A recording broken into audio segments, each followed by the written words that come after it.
So they've been analysed to within an inch of their life every weekend. Oh, well, let's do a bit more analysis. Let's head to the MCG. As we said, the Demons have been outstanding in defence.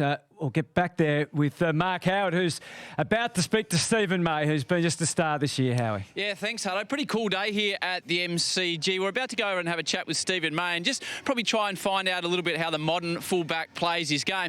Unusually today, a second game at the MCG, so the first time in a long time there's been a double header. The Blues take on Freo. Freo's home game. That's the bizarre world in which we live. But this man dominating on the fullback for Melbourne, Stevie May. Steve, good to see you, mate. How you going? G'day, Howie. Yeah, pretty good, mate. Good to be back out here on the MCG again. Yeah, I bet it. Yeah, magnificent place to play footy. We're going to run through sort of what your role is, but as we head down to the goal square where you generally start the game, mentality is such an important part of sport these days. Do you do anything to prepare yourself mentally pre-game? What type of routines are you working on? I try and get most of my prep for my opponents done by Friday. So yesterday, the captain's run.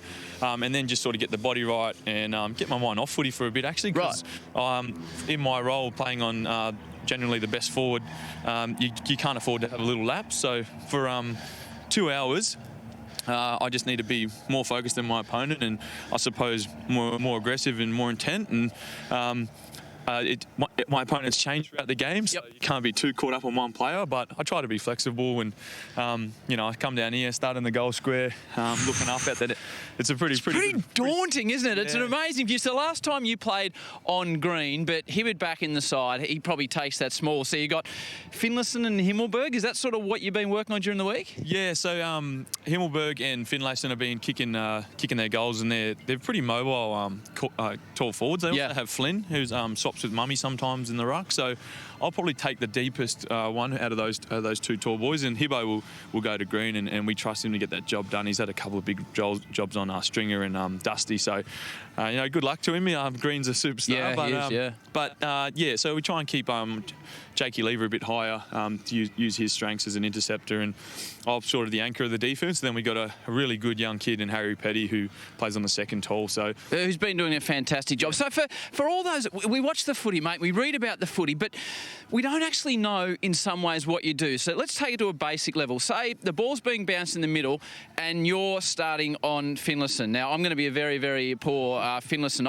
Where are you trying to position yourself if you see them getting a break out of the middle for a start? Oh, well, we're actually lucky with the rules now how you have to start in the square. Yep. So before then, your opponent would be moving around a bit and it's hard to watch the ball. So I'll just take a back shoulder and be watching the midfield. Generally, a lot GWS have a lot of right footers who will roll out that side. So hoping our midfielders can keep them on the left, which gives me a better chance to defend. But I'll be playing on the back shoulder and just watching the ball and adjusting it as they're coming out and sort of pushing, it's Jezza Finlayson, pushing him away from where I think he wants to lead. So how you do it? So you're actually sort of moving me this way? Yeah, shifting him and waiting for the kick to come.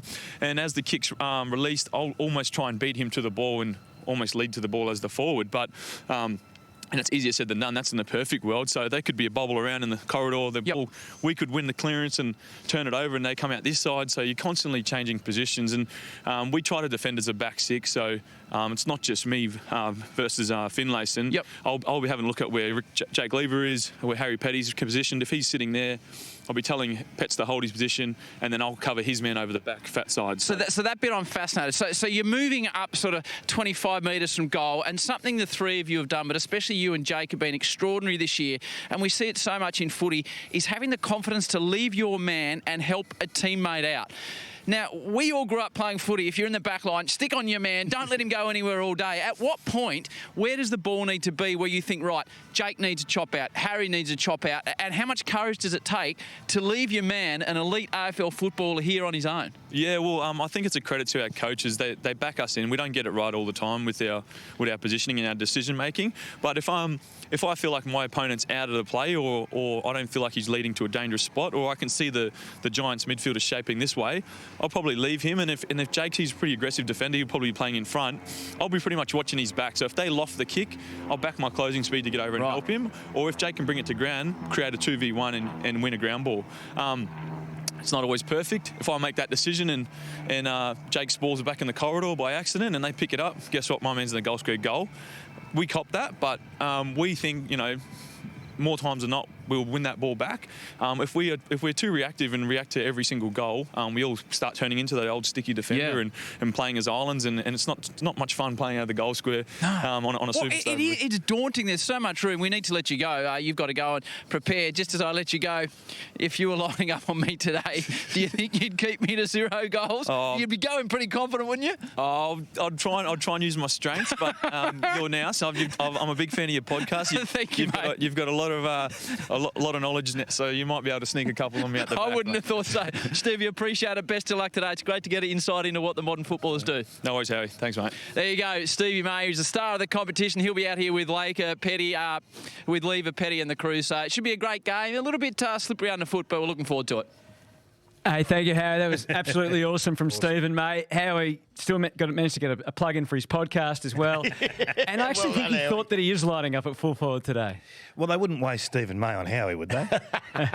You give a first gamer or a second gamer an opportunity. Come on, Howie. Maybe Joe Gutnick could keep Howie to no goals.